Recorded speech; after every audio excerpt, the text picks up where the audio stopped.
Hi, I'm Marc Ciafardini, and I'm sitting with Zal Batmanglij and Brit Marling to talk about their new film, The East. Guys, great film, just terrific. Zal, you once said that we are in the midst of great change, and we're looking for stories to help us navigate that change. And now, The East tries to get us to look at things differently than the way we were used to seeing them. Was that your initial intent, or did that only come about when you started to live as these characters? Well, we had an experience in the summer of 2009 where we went on the road together and sort of explored the underworld of America, all these different groups, anarchist farmers or people living in collectives who were freegans, which is that they take the waste and they recycle the waste, our own waste, and try to make things out of it, from meals to living structures and things like that. And so when we had that experience, we didn't do that experience in order to make a movie. We had that experience and it so stayed with us, it sort of rattled inside of us for the time since we came back from that, and then we had to make a movie as a way to make sense of that experience. Mm-hmm. And I think we do live in great change. I mean, I was on the airplane yesterday and I opened the airline magazine or whatever, and they were just showing all these products that are these sensors that will, monitor everything on you, and these things that are like waterproof that are connected to your iPhone. I mean, we live in a really weird time. It's hard to make sense of it. It's a little off topic, but. Well, Sound of My Voice set the bar very high, and this just jumped over it very easily, and it probably comes from you two having a great working relationship. Can you talk about how that's developed over the years and improved?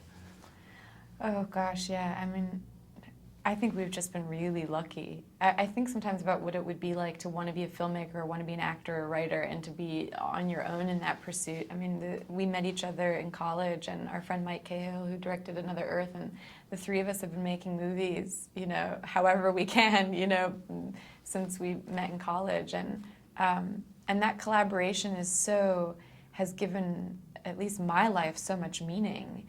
And I think that's one of the things I learned on the road that summer, is the value of a collective, the value of a tribe, and how much of a sense of worth and purpose comes from a shared experience. It's a much richer thing than something done on your own. So it's been an amazing thing to watch each other's talents grow. And watching Zal direct this film, I mean, this is a very ambitious, epic story. It was shot in 25 days. Every day I came to set, I was in awe of what he was doing. And that's an exciting thing to feel about your friend that you've known for 10 years. So. Well, you're both multi-talented. You do a lot for this film. Can you talk about the breakdown of responsibilities, like who did what, as far as, where your job stopped and your job kept going, being producer and whatnot? Sure, we have different phases in our relationship and to our working process. So phase one is that we write together, and that's really us in the trenches together, teammates, partners, trying to get to the finish line, trying to get across to enemy lines, whatever it is. And then the next phase is that we push the boulder uphill of trying to get the movie made, trying to get it financed. And that's really tough. And we've been very lucky that we've had two movies where we've been able to push the boulder over the hill and then have it sort of cruise down, which means that it got greenlit. And once that happens, then Brit and I separate.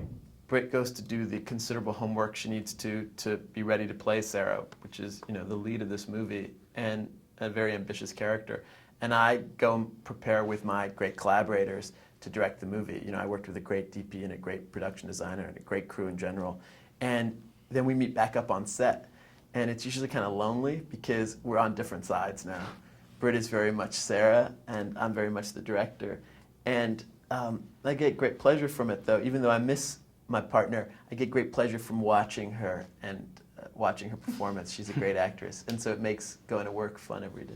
It's actually really quite funny because I start to accidentally, as I'm preparing for the role, I start to act and dress more like that person. And so Zal's always like, who is this stranger? Like, I'm hanging out with in pre-production. Like, she doesn't dress like Brit, she doesn't talk like Brit. So there's a weird period of like renegotiating our relationship every time. That's happened every time. Well, the story is very gripping, it's very tight-knit, and it sounds like the script to be airtight. Is this storyboarded to the nth degree, or is there a lot of room for interpretation on the day? My storyboard is we write because it just calms me down. It's like sort of a great a great way to sort of chill out before bed. So the movie's all storyboarded, but I don't usually take that storyboard to set. Okay. You know, I like to find it on the fly. Let the actors. I always think the actors know best. If you just because they're inhabiting these characters, they are these characters, and you know, we like to see what characters do, and so I want the camera to follow them. I don't want them to be boxed in or fenced in by the camera. Well, this is a much more ambitious film than Sound of My Voice. Can you talk about the difficulties getting a bigger cast, bigger story, just bigger all-around production off the ground? You know, it didn't feel that different, even though Sound of My Voice cost $135,000 to make, and the East cost, you know, a couple $1 million to make. The difference was not that noticeable for me, because we try to just come to work every day and put one foot in front of the other. And whether you have 80 people behind you, which we did in the East, we had a crew that big, or whether you have 15 people behind you, which was the size of the crew on Sound of My Voice, what matters is who's in front of you. Mm-hmm. And those are the actors. And we had great actors on both films. Well, the story, like I said, it's very tight-knit, and it's very gripping and tense. But it could have stood on its own. But Harry Gregson-Williams and your brother who did the music, can you talk about working with them to bring a bolder film that much more, you know, in your face? Yeah, I mean, my brother is just this like musical genius, and he was working on his new album with his band Vampire Weekend, and so he was very busy. But he wrote this amazing song, which is Doc's piano song, which I love that song, and that was sort of an inspiration for all of us. And then when it came time to do the score, I mean, we got so lucky to get Harry Gregson-Williams and Halle Kuthari.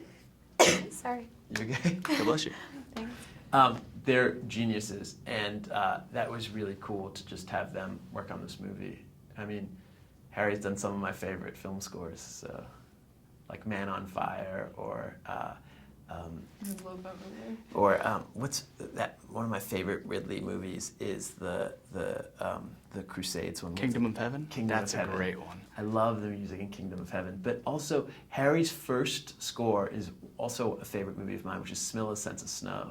That's his first score ever. So I've been in his film world for a long time as a fan, so it was great to have him in my film world. Awesome. Well, a lot of filmmakers try to give their film some heart and gravity, but you easily give it a soul, and it seems almost effortlessly.